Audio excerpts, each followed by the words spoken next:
Hello, everybody. It's Goat Cheese playing some StarCraft. Oh man, yesterday's tournament was really fun. It is going to be set up much better next time. But it was still really good. It was, a lot of it was improv. Um, but yeah, let's get into this game real quick. Down here in the bottom right-hand corner, we have Xeno, and then yeah, so this was the second game in their best of three that they played between Oli and Xeno. Both these players were really good. However, Oli, he is just a really good player all around. He took 4th overall in the tournament, and yeah, I felt like he could have taken a lot higher, but he just kind of got unlucky. He played Lazy Bone in the second second best of three, and he kind of was out pretty early, and he was dropped to the losers bracket pretty early because of that. Just kind of unlucky, unfortunate, but you know what? He was a really good player, and I'd like to see him in later tournaments. So spawning up here in the top left-hand corner, we have the Red Zerg Oli. Yeah, so this game was really, really interesting. Really cool. Yeah. So we had 16 contestants in our tournament. We had to scratch a couple people, but we did have people we could place them with, and that was really cool. We had a lot of people that I'm having such a brain fart. I got done casting 12 hours of StarCraft last night, and I just now woke up and I had to go feed the chickens, but now I'm casting more StarCraft for whatever reason, right? And Xeno, he went for a really weird build. He didn't really go for the Reaper Expand, which gets you a lot of scouting info, and I think it would have been good for him to do that. Yeah, so if you like watching these tournament games replays, I can cast a heck of a lot of them because I happen to have a surplus of these replays, and I'm also going to talk to my other group of casters if I can get some of the replays from them, because I didn't notice that last time, because yeah, I want to see some of the other games. Like Oli played versus Xeno in a second best of three in the losers bracket. I do believe Oli won, but there was a macro game that I got to see part of in the stream because we were temporarily out of the not casting. Yeah, so I really like these two players. They're both really good. This is Barracks. I don't know, just this Barracks. That's doesn't really have to do with anything. So I really like. A lot of people went for really early expands this game, which I think is a really smart way to play. Except for, who was it? Tesher. Tesher went for a lot of one-base play, which I think was the only reason why he lost. I'm pretty sure it was Tesher versus Oli, and Oli's just too good to lose. But he did go for my favorite opening. He went for the Pylon, Gateway, Cybercore, Twilight Council, then expand, which I feel like you want to go Pylon. Oh yeah, okay, Lings. You want to go Pylon, Gateway, Cybercore, expand, Twilight Council. That is the way you want to play versus, because it gives you so much versatility. And he played it. He was playing versus Zerg, so he went for charge like right out of the gate, which is really smart. But I don't think he used it to the right potential. And he said he was really nervous too, which, you know what, tournament settings can make that happen, and I completely understand. Yeah, so this game, I think Oli thought that Xeno was a much worse player, and he's just like, you know what, I just want to get this game over with so I can advance, and because he had already won the last game, and Oli is very good at Ling Bane Ling. If there's anything else, yeah. It was this bust got shut down pretty hard. He doesn't want to put his Banelings all right in front. They're gonna get, a lot of them are gonna die before they get up here. But you know what, is what happened. Pay attention to this Baneling right here. I'm gonna pause. What is happening? You see this SCV and you see this Baneling coming. They're on a collision course. if this SCV wasn't here, all these Marines are going to die.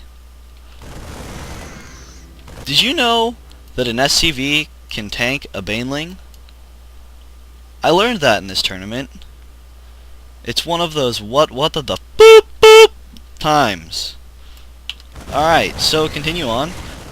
Those Lings are gonna get mopped up. Did that SCV just get a kill? No. But from this game on, we decided that SCVs are OP. And yeah. And then he just goes right back on and starts making a supply depot. That was really, really cool. I think Oli is kind of also at the same point that I'm at, like, what the crap? And he does the correct response after that. After the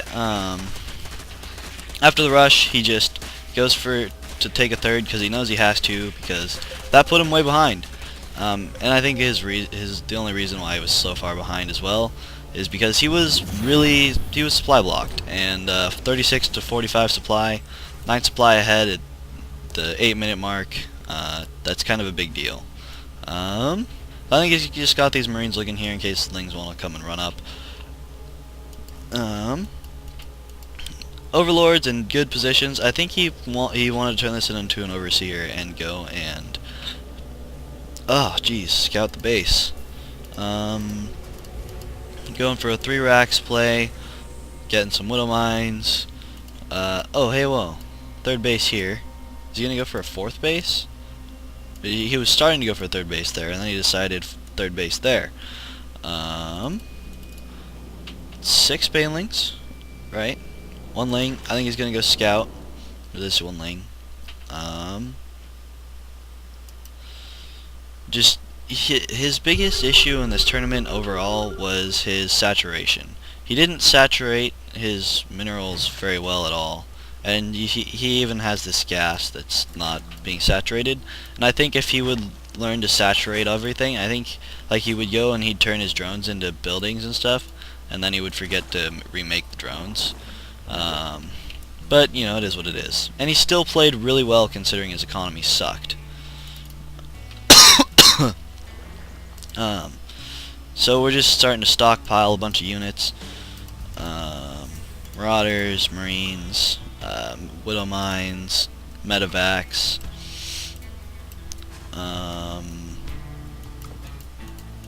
Marines. This is one of those points in the cast where you don't know exactly what to talk about. 4 Marines, gonna go push out.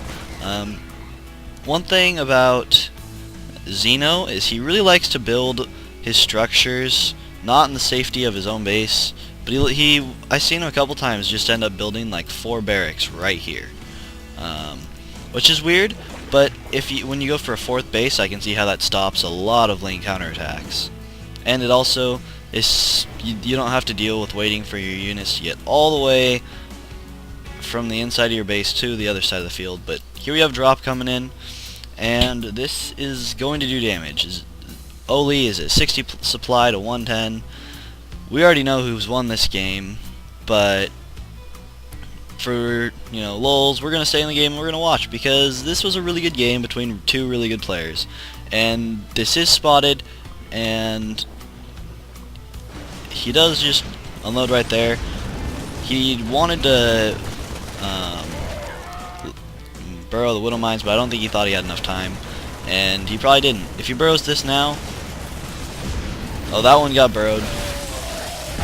Oh, and it hit all those Banelings. That was about the nail in the coffin right there. Oh, what he needs to do is he needs to take this 1 Marauder and drop it on top of those Banelings. It's called Marauder dropping, and it is super good. Does he not remember this medevac that's over here? Did not see it? Okay. Spore Crawlers, good way to deal with it.